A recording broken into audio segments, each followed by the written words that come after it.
Bonjour, bienvenue sur votre chaîne préférée Startup d'Afrique. Si vous êtes un entrepreneur ou si vous souhaitez mettre sur pied une entreprise qui va établir ou redéfinir les règles sur son marché, dans son secteur ou dans son fonctionnement, et cela à l'échelle du continent, vous êtes au bon endroit. Avant de continuer, appuyez sur le pouce en bas pour liker cette vidéo et soutenez-nous en vous abonnant à notre chaîne. Nous sommes là pour explorer avec vous ce que vous pouvez faire dans le monde des startups. Comment trouver une bonne idée d'entreprise? Eh bien, ce qu'il faut savoir, c'est que la création d'entreprise est une activité généreuse. Elle a de la place pour tout le monde. L'obtention d'un poste d'employé dans une entreprise est généralement soumise à des conditions de qualification académique minimales. Par contre, on n'a pas besoin d'un diplôme pour avoir une idée de génie. Rien ne vous empêche non plus de transformer vos idées en entreprises créatrices de richesse. Autour de nous existent plusieurs opportunités qui peuvent faire l'objet d'une création d'entreprise à succès. C'est notre responsabilité de les déceler. Il n'existe pas de procédé formel pour trouver une bonne idée d'entreprise, mais l'expérience a démontré qu'une idée d'entreprise pouvait provenir d'une formation, d'une expérience professionnelle, de la résolution d'un problème personnel, d'une passion, d'un talent particulier, d'un voyage ou simplement être le fruit d'un concours de circonstances provoqué par la perspicacité ou par la volonté d'agir. La première source d'idées que nous avons mentionnée, c'est la formation. Mettez donc vos formations à profit pour entreprendre. Une formation est l'occasion d'acquérir des connaissances, des informations et quand elle est de qualité, un savoir-faire. Vous pouvez prendre le temps de stage souvent incorporé à l'offre de formation pour regarder autour de vous et repérer des problèmes auxquels vous pourriez apporter des solutions. Avec un œil averti et de la créativité, des choses qui passent inaperçues pour les autres pourraient être la source d'une belle aventure entrepreneuriale pour vous. La deuxième source d'idées d'entreprise est l'expérience professionnelle. Utilisez-la comme tremplin. Être en poste en entreprise ne signifie pas que vous n'avez pas la fibre entrepreneuriale. La vie n'est pas une fonction affine. Votre parcours ne sera pas linéaire. Dans la perspective d'une création d'entreprise, le statut d'employé constituerait une chance inouïe. Un emploi salarié n'est pas une perte de temps. Mettez-le à profit pour apprendre à connaître un secteur d'activité. Des idées d'entreprise vous viendront en essayant de comprendre comment vous pouvez apporter de la valeur ajoutée au business de l'entreprise qui vous emploie. Votre employeur peut également avoir des services ou des activités à externaliser. Vous pourriez saisir cette opportunité et devenir fournisseur de votre entreprise actuelle. C'est une façon de se lancer avec l'assurance d'un client que vous connaissez de surcroît mieux que la concurrence. Une autre voie est d'analyser les fournitures ou les prestations de services d'un fournisseur de l'entreprise qui vous emploie. Si vous trouvez le moyen de corriger d'éventuelles défaillances et d'améliorer la qualité de service présentement offerte, vous avez là une idée que vous avez la possibilité de transformer en entreprise. Je vous recommande également d'utiliser votre présence dans le monde de l'entreprise pour vous constituer un réseau de contacts, mais aussi épargner dans la mesure du possible les fonds qui vous serviront de capital. Ce qu'il y a de plus intéressant avec un poste en entreprise, c'est qu'il vous permet parfois de valider votre idée d'entreprise et de recueillir des informations pertinentes aux frais de votre employeur. Dois-je aussi mentionner le fait qu'un collègue peut devenir un cofondateur? Une expérience professionnelle peut être très gratifiante pour votre projet d'entreprise. C'est à vous d'en faire un tremplin. La troisième source d'idées d'entreprise est de s'inspirer de vos problèmes personnel.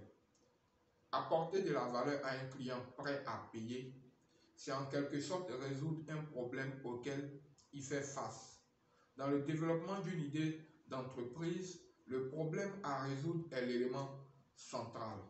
De ce fait, je vous recommande de partir d'un problème pour trouver une solution qui pourra être exploitée sous forme d'entreprise.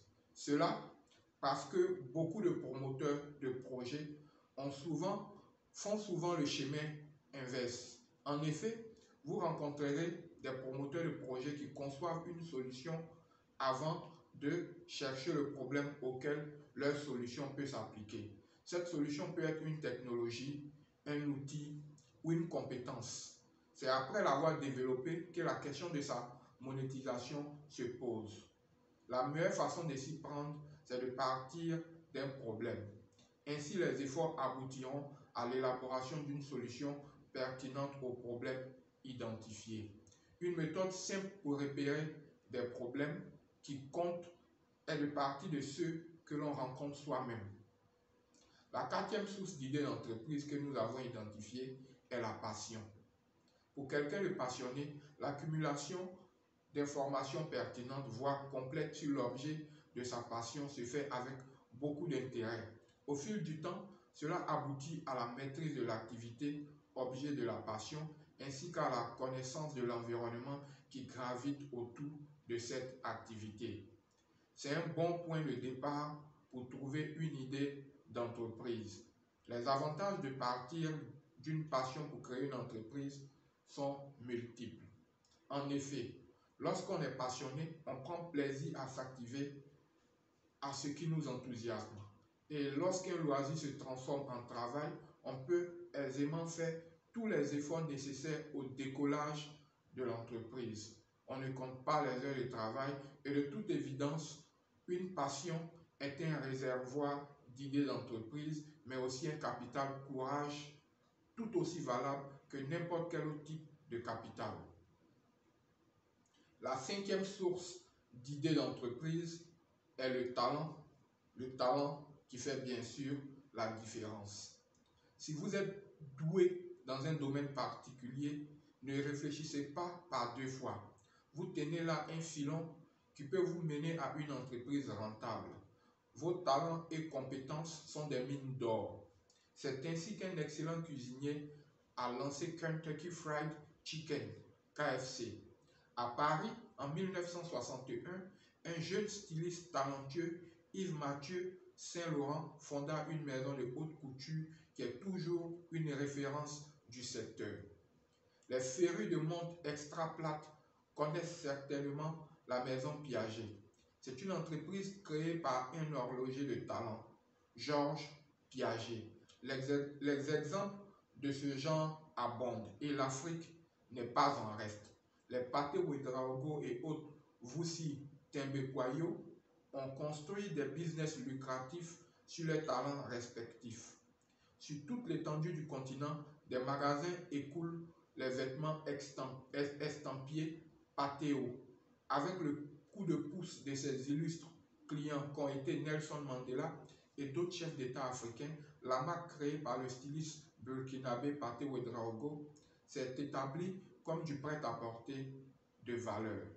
Le Sud-Africain Voussi, quant à lui, n'a pas bénéficié des faveurs de Mandela, mais a su capitaliser sur ses qualités d'orateur hors pair pour se lancer en affaires avec la mise sur pied de Motivate Merchant Services. En tant que conférencier d'envergure internationale, Voussi développe les capacités et motive de nombreuses personnes sur des thématiques professionnelles. La sixième source d'idées d'entreprise que nous avons identifiée est le voyage. Un voyage est une excellente opportunité pour découvrir du pays, du monde, mais aussi de nouveaux concepts. Dans la perspective d'une création d'entreprise, un voyage peut vous inspirer à deux niveaux. Vous pouvez premièrement vous inspirer d'un concept qui marche à l'étranger pour démarrer votre affaire. Éventuellement, vous pourriez trouver la solution à un problème qui se pose sérieusement dans votre pays. Dans le cas de l'importation d'un concept qui marche bien à l'étranger, attelez-vous à bien définir le marché cible. Le fait est que l'idée peut ne pas être systématiquement adaptable à votre marché. À titre d'exemple, des services via le web peuvent ne pas convenir sur un marché où la connexion à Internet n'est pas répandue. Par ailleurs, le marché peut ne pas être prêt à accueillir l'idée en question et vous n'êtes peut-être pas le seul sur votre marché à avoir découvert ce concept étranger. Pour ces raisons, il est recommandé de travailler ce genre d'idée d'entreprise afin d'y apporter de la valeur ajoutée. Vous garantirez ainsi vos chances de succès.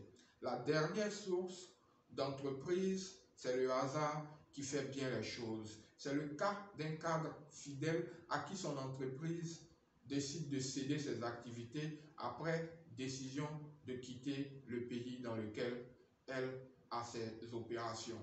C'est aussi le cas d'un homme d'affaires qui dut accompagner un technicien du bâtiment dans une promotion immobilière alors qu'il ne s'attendait pas à le faire.